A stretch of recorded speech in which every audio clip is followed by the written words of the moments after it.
Why is operating in the middle so damn hard? Good morning, everybody. Today, Ruby and I are talking about running a business and operating in the middle. You're not too expensive or valuable or important, but you're not the cheapest game in town. You're somewhere in the middle. Why is that so hard? I watched a video today about Japanese Sumi ink, which is calligraphy ink, and it costs $1,000 for a small brick of calligraphy ink. And the video explained why that is. It's because it's built by artisan calligraphy ink makers in Japan, and Sumi ink cures for up to 4 years. A brick of Sumi ink that they use for Japanese calligraphy cures for 4 years. So between the ingredients they use, the quality of the ingredients that they use, and the soot, and anyway, it's an amazing process to watch. If anybody sees, I think it's on Business Insider. Regardless, why is it $1,000? Because it's built by an artisan, somebody who really knows what they're doing. They're a master of their craft, and it takes a long time and a lot of detail to make the product. And then the counterpoint to that was you can get similar ink made in India for $9. So there's extremely expensive, and then there's extremely cheap. So expectations on both ends of that spectrum are very much set. If I'm spending $1,000 for Japanese Sumi ink for my calligraphy, I have a high expectation of what that is, how it was made, why it was made, who made it, all of that. If I'm spending $9, my expectations are very low. I just want to get ink. Amazing. So why is it so tough to be in the middle? So the middle is the death part of all of this, because expectations are all over the road. What if your ink is $200? Well, it's not $1,000, but it's $200, so it's kind of expensive, but not really expensive.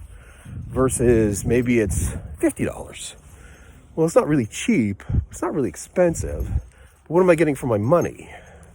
So it's really tough for buyers to understand what's going on in the middle.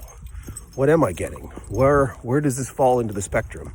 Is price my only qualifier? Because if price is my only qualifier, I'll go with $9, or I'll go with $1,000 because I can afford $1,000.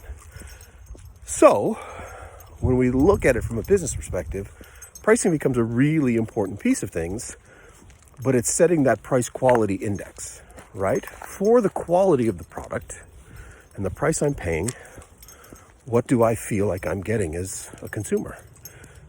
So this is tough. This is really tough for a lot of businesses to manage and manipulate. Oh, more sun. So today, the thinking is, how do you map your price, your quality to the buyer? What do they want? What do they expect? What do they need from your product? My statement is, being in the middle makes it really super confusing and really difficult for a buyer to understand. Why you? Why would I spend $200 when I can spend $9? Or why would I spend $200 when I know $1,000 is way better? Tough. It's a tough one. So for everybody thinking about how they go to market, understand why the middle is so hard. If you are middle of the road, are you servicing the right customers? Are you building the right model? Does your customer base understand what you're trying to accomplish at that middle price point? You're trying to sacrifice quality to keep the price low, or you're trying to artificially inflate a price based upon a perceived kind of quality product. It's really challenging for buyers. So just understand what that means. Understand how your buyers want to buy, understand what they need from you, then tell them why you are somewhere in the middle.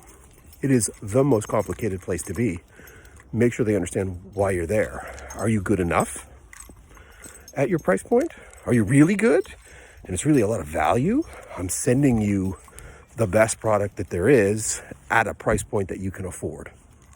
These are things you have to help your customer understand, because they won't get it by default.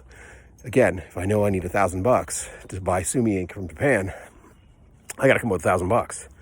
If If I only want $9 ink, I can get that too. So these are the things that we want you thinking about. So Ruby is telling you, look at your quality price ratio. Understand what that means and make sure that your customers know why it's important and why you're important relative to what you do. Anyway, have a great one. Walking and Talking with Ruby.